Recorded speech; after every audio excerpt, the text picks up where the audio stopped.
Hello everyone, life and little বাইটসের আরও একটি ভিডিওতে আপনাদের সবাইকে স্বাগত জানাই।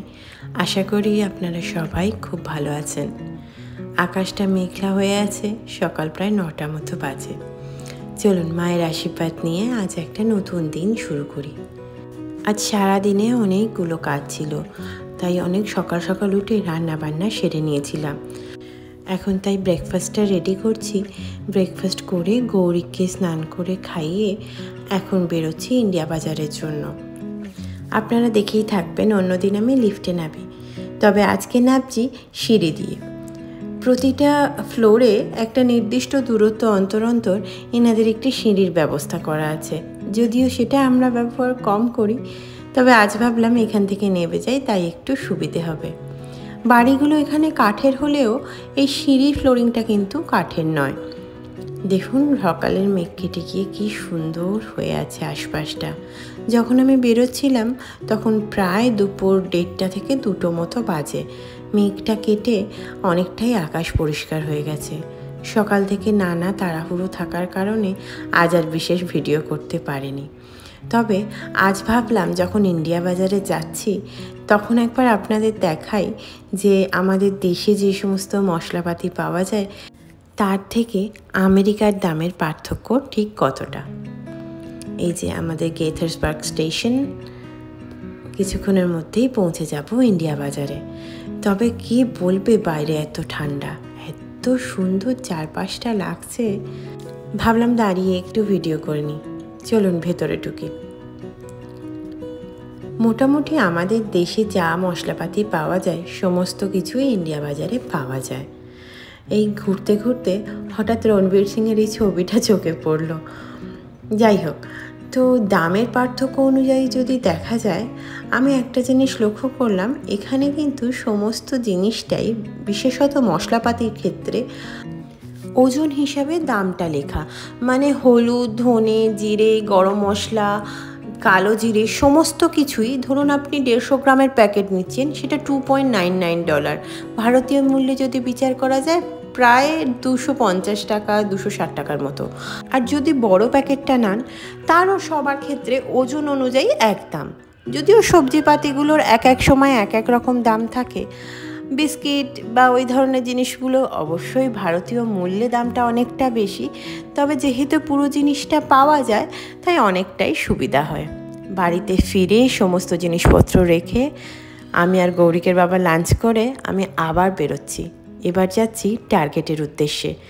গতবারে টার্গেটে যাওয়ার মূল উদ্দেশ্যই ছিল গৌরিকের বাবার জন্মদিনের গিফট কেনার। অনলাইনে দেখেছিলাম ওখানে খুব সুন্দর সুন্দর গিফট আইটেম পাওয়া যায়, তবে আজ এসেছি গুটি কয়েক কিছু জিনিস নিতে। কুশনগুলো এত সুন্দর ছিল, বেশি দামও ছিল না। যেরকম আমি কস্কোতে দেখেছিলাম, কস্কোর তুলনায় এই জিনিসগুলো বেশ ভালোই সস্তা। এই তাড়াহুড়ো করে সমস্ত কিছু গুছিয়ে রেখে বেরোনোর কারণ হচ্ছে আজ সন্ধেবেলায় আবার স্নোফলস হওয়ার সম্ভাবনা আছে, তাই ভাবলাম দুপুরই সমস্ত কাজগুলো সেরে আসি। ঘুরতে ঘুরতে চোখ পড়ল এই টাওয়েলগুলোর দিকে। মাত্র $3 থেকে এদের দাম শুরু। টার্গেটে একটা জিনিস লক্ষ্য করলাম যেটা আমার খুব ভালো লাগলো, একদম রেগুলার নর্মাল ইউজের জিনিস থেকে একদম প্রিমিয়াম ব্র্যান্ডেড জিনিস পর্যন্ত এখানে সবই পাওয়া যায়। বিছানা চাদরের সেটগুলো এত সুন্দর দেখতে ছিল, আমি আর একটা নেওয়ার লোভ সামলাতে পারিনি, একটা সুন্দর দেখতে নিয়েছি। এটা মেনলি বাচ্চাদের সেকশন, নানা রকম পুতুল এটা ওটা রয়েছে। এই যে সামনে আসছে ভ্যালেন্টাইন ডে, ভালোবাসার দিন। সেই ভালোবাসার দিনকে উদ্দেশ্য করে এনাদের রয়েছে একটা খুব সুন্দর কালেকশন।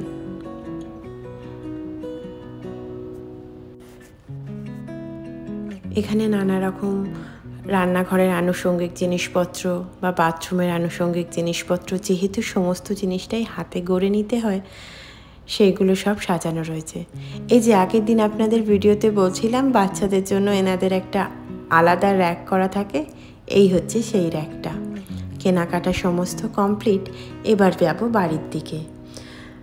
এখানে একটা সুন্দর জিনিস লক্ষ্য করলাম, জানেন, এখানে সেলফ বিলিংয়ের ব্যবস্থা রয়েছে। আপনি যদি এনাদের পুরনো কাস্টমার হয় বা জেনে থাকেন কিভাবে নিজে বিলিং করতে হয়, নিজের বিলিংটি আপনি নিজেই করে নিতে পারবেন। বাইরে এসে অপেক্ষা করছি আমার ক্যাবের জন্য। কিছুক্ষণের মধ্যেই আবার এখানে শুরু হলো তুষারপাত। আমি বাইরে দাঁড়িয়েছিলাম দেখে এনাদেরই একজন স্টাফ আমাকে ভেতরে যেতে বললেন।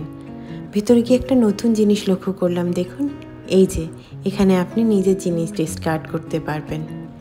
যাক, ক্যাব আমার এসে গেছে, এবার চলুন বাড়ির দিকে ফিরি, আর আপনাদেরকেও দেখাই রাত্রিবেলায় আমেরিকাটা কত সুন্দর লাগে। সত্যি বলতে রাত্রিবেলায় বেরোনো বা সন্ধেবেলায় বেরোনোটা আমরা একটু অ্যাভয়েডই করি, কিন্তু আজকের এই জিনিসগুলো নিয়ে যাওয়া খুব প্রয়োজন ছিল, তাই বেরিয়ে পড়লাম। বেশ ভালোই এখানে স্নোফলস হওয়া শুরু হয়েছে। গৌরিকের বাবাকে যখন ফোন করলাম, বলল আমাদের ওই দিকটাতে এখনও স্নোফল শুরু হয়নি। তবে এখানে যা দেখতে পাচ্ছি, এখানে তো বেশ জোরেই স্নোফলস হচ্ছে। তবে রাস্তাঘাটে ভিড় লেগেই আছে। দাঁড়িয়ে আছি আমরা এখন ট্রাফিকে।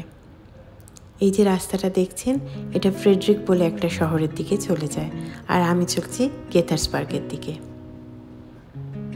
জানলার কাঁচটাতেও বরফ জমতে শুরু করে দিয়েছে।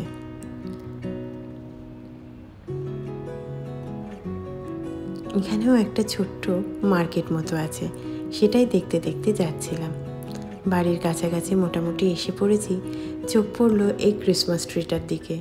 কি সুন্দর সাজিয়েছিল দেখুন।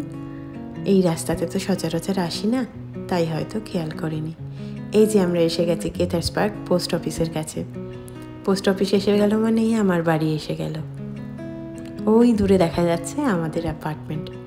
চলুন এবার বাড়ি ফিরি। এই জায়গাটা দেখতে আমার দারুণ সুন্দর লাগে। একদিন আমরা ভাবছিলাম এই শীতকালটা চলে গেলে যখন গরমকাল আসবে, গৌরিককে নিয়ে আসবো এখানে। বাড়ি প্রায় আমি পৌঁছে গেছি। চলুন আপনাদের দেখাই কী কী নিয়ে আসলাম।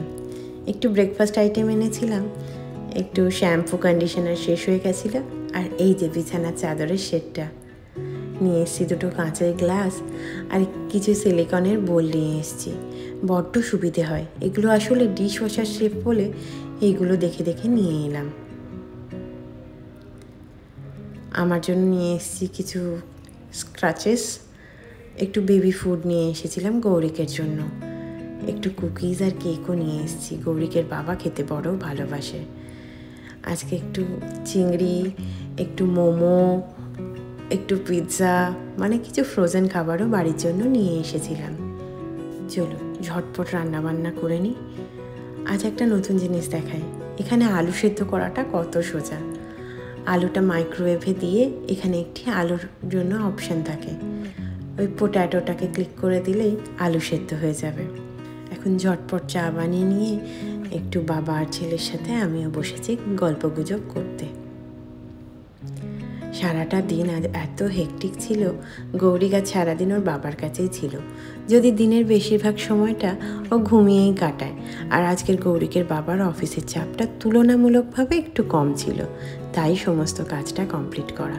তার মধ্যে সব তাড়াহুড়ো করে খাওয়া দাওয়া, স্নান করানো, সমস্ত কিছু তো ছিলই। এই সন্ধ্যের সময় এসে একটু বসেছি। সারাদিন আমরা কতই ব্যস্ত থাকি না কেন, ওর সাথে কাটানোর সময়টা যেন আমাদের জন্য সব সময় একটা বড় রিফ্রেশমেন্ট। ওর দুষ্টুমি, ওর বদমাইশি, ওর খেলাধুলো, সব কিছু মিলিয়েই চলছে আমাদের জীবন। আজ অনেক দিন বাদে বেচারা একটু মিকি মাউস দেখতে পেয়ে খুব খুশি। চলুন যাই, আমি রান্নাটা সেরে নিই। আজ আপনাদের খুব ঝটপট বানানো একটা সোজা রেসিপি দেখাবো। দুটো আলু আমি সেদ্ধ করে নিয়ে এইভাবে টুকরো করে নিয়েছি।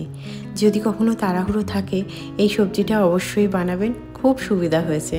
একটু জিরের গুঁড়ো, একটু ধনের গুঁড়ো, একটু নুন আর একটু লঙ্কার গুঁড়ো। জিরে ধনেটা ক্রাশ করে নিতে পারলে আরও ভালো খেতে হবে। নিয়ে পুরো মশলাটা মাখিয়ে নেবেন। সত্যি বলতে সারাদিন কাজের পরে আজ বড় ক্লান্ত হয়ে গিয়েছিলাম, তাই একটু শর্টকাটে রান্না করে নিয়েছি। গ্যাস অন করে প্যান চাপিয়ে একটু তেল ছড়িয়ে দেবেন। এর সাথে নিয়ে নিয়েছিলাম একটু রুটি, মানে এটাকে আপনি শর্টকাট আলু জিরে বলতেই পারেন। উত্তর ভারতের মানুষরা এই আলু জিরে খেতে খুব ভালোবাসেন, তবে আমি শর্টকাটে বানিয়েছি। কড়াই জিরে দিয়ে দিয়েছি তেলের সাথে। জিরেটা গরম হলে যে মশলাটা মিশিয়ে রেখেছিলাম ওটা দিয়ে দেব। যে দুটো জিনিস আমি এখানে অ্যাড করতে পারিনি, সেটা আপনি চাইলে অ্যাড করতে পারেন।